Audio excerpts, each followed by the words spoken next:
Donc, dans InDesign, j'ai donc sur la page 2 déjà un titre. Voyons un peu. Palette des calques. Oui, les calques sont verrouillés, donc mon titre n'est pas accessible. Sur quel calque il est le titre? Sur le calque Info État. Je vais créer un calque titre pour lui. Ce sera plus clair. Titre. Et je transfère le titre sur le calque titre par déplacement du petit carré, on l'avait dit. D'un calque à l'autre. Hein. Il ne faut pas ouvrir les objets, ouvrir le calque et essayer de déplacer l'objet lui-même. Hein. C'est le petit carré sur le calque qu'on déplace. On avait vu ça hier. Je vais travailler maintenant sur le calque interactif sur cette page 2, puisque la vidéo, c'est un élément interactif. Je vais verrouiller d'un coup tous les autres calques avec Alt-clic. Voilà, c'est comme dans Photoshop et Illustrator. Alt-clic sur une colonne là, enclenche en fait sur tous les autres calques, sauf celui sur lequel j'ai cliqué là.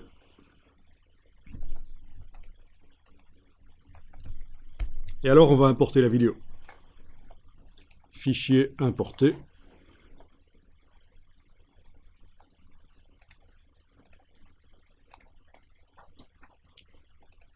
Et vous cliquez, et la vidéo arrive. Alors je ne vous conseille pas, au moment où vous importez, de déterminer la dimension de la vidéo, comme ça. Il n'est pas certain que ça fonctionne en fait. Parce que quand la vidéo va jouer, elle va jouer à la taille que le fichier a réellement. D'où l'intérêt de connaître des logiciels qui permettent de modifier les dimensions des vidéos. Recadrer la vidéo, ça ne va pas être possible non plus, hein. Si on prend la flèche noire et qu'on commence à recadrer la vidéo, on a l'impression que ça fonctionne dans InDesign, mais non, quand elle va jouer, elle sera vue en entier. Donc n'essayez pas de recadrer. Si vous voulez recadrer la vidéo, il faut le faire avant de l'amener dans InDesign, avec notamment le logiciel Adobe Media Encoder, qui est livré dans la Creative Cloud, qui permet de manipuler les vidéos. Et si vous ne l'avez pas, pour une raison ou pour une autre, il existe d'autres systèmes, même un qui est gratuit, open source, et qui est pas mal, qui est connu, c'est Handbrake. Voilà, ça c'est le logiciel Handbrake pour manipuler les vidéos, notamment recadrer.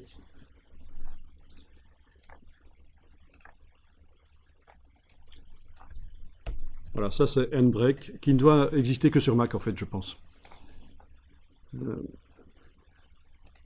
Mais bon, vous avez aussi Media Encoder de Adobe qui est là. Si vous voulez recadrer la vidéo, je vous montre comment ça marche rapidement dans Media Encoder. Recadrer la vidéo, donc vous ne pourrez pas le faire dans InDesign, je vous rappelle, même si vous avez l'impression que ça va fonctionner. Donc, j'ai amené la vidéo dans le Media Encoder.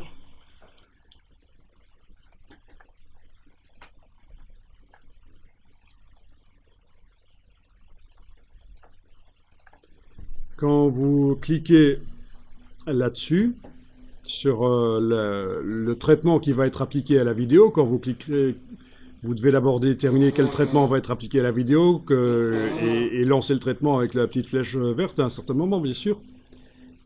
Quand vous cliquez là, vous avez une boîte qui s'ouvre, les réglages